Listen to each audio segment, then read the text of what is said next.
কেনার জন্য অনেকে আপনারা চিন্তা ভাবনা করতেছেন যে আমরা পশু কিনবো, শরীকানায় আপনারা অনেকে কিনছেন, সামর্থ্য যাদের কম শরীকানায় কিনেন, জায়েজ আছে। অনেকে বলে যে শরীকে কোরবানি করা হুজুর জায়েজ আছে কিনা, এটা তো ওই কিছু ভাইরা বলে যে না জায়েজ।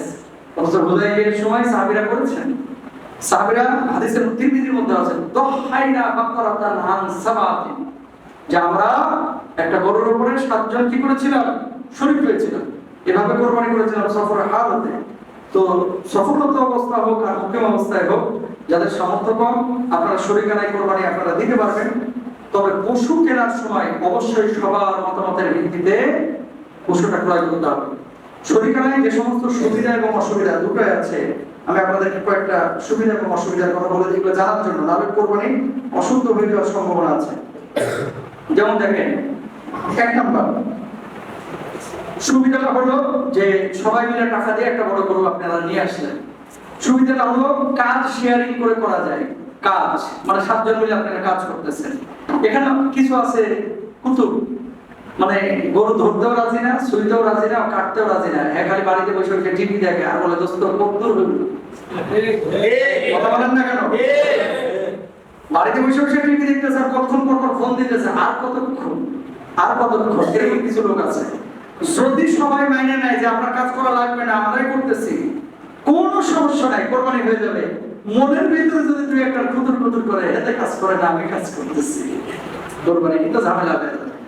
এই জন্য শরীকানায় যারা কোরবানি দিবেন, কাজ সবাই শেয়ার করার চেষ্টা করবেন। সবাই কুবাইতে পারবে না ভাই, কিন্তু বটিটাতে একটু ধারায় দিতে পারে, একটু আগায় দিতে পারে, ওখানে পয়সাতে একটু সময় দিতে পারে। কথা বলেন না, জমিদারের মতো পয়সা থাকে বাড়িতে, এগুলো করবেন না।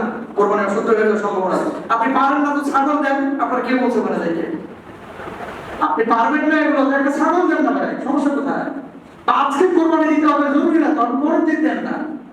ম্যাক্সিমাম সমস্যা হলো কষায় পায় না, এজন্যই তো কষায় আপনি পাচ্ছেন না প্রথম দিন, 10 তারিখ পাচ্ছেন, 11 তারিখ তো পাচ্ছেন।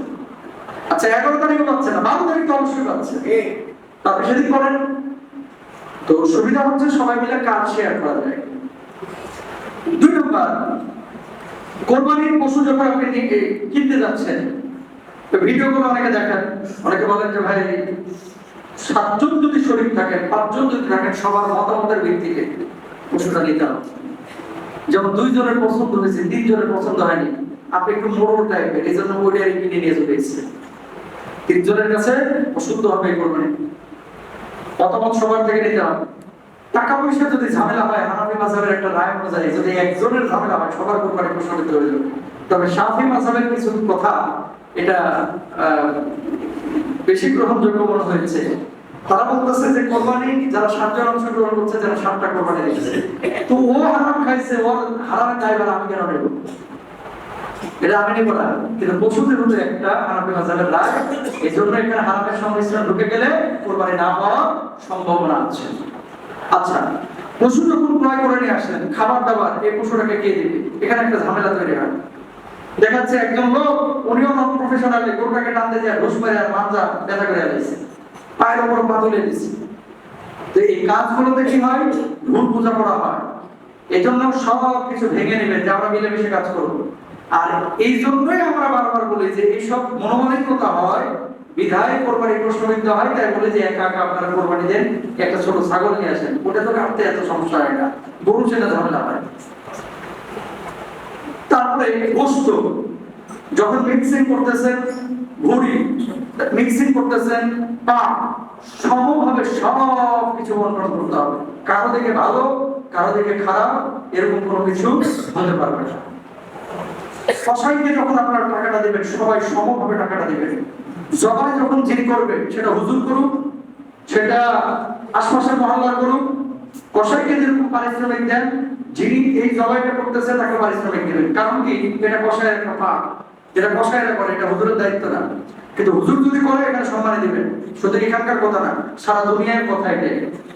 হুজুরের দায়িত্ব ইমামতি করা, গরু জবাই করা না। কিন্তু যখন আপনি করা নিচ্ছেন, তাকে অনারিয়াম দিবেন।